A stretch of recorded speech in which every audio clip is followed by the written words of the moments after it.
Hello, welcome to Tip Tuesday. My name is Mike Pelletera from the virtual campus, and I'm going to show you how to use the new feedback tool using a video camera and audio in needs grading for Blackboard.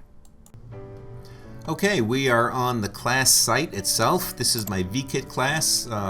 Great students involved here submitting lots of submissions. We're going to go to needs grading to see what's needs to be graded here.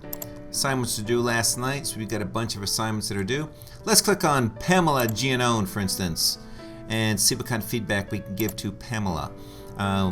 Okay, she's answered the discussion question on launching an online class, and she's also responded back to her colleagues in a critical thought and positive way.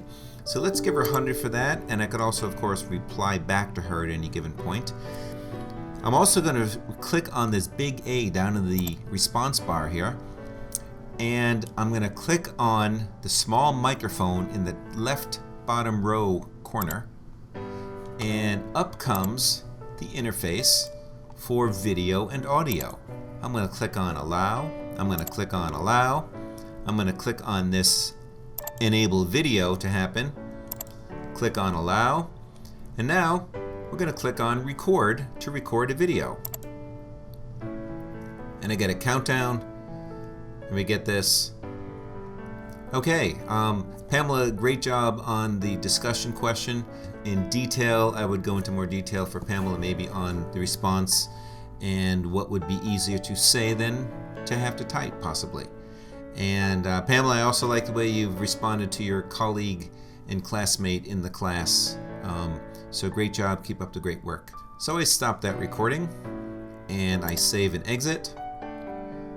And now I insert the recording, and here's some text that I may have put in there from before. Great job, Pam. See the video clip and click submit.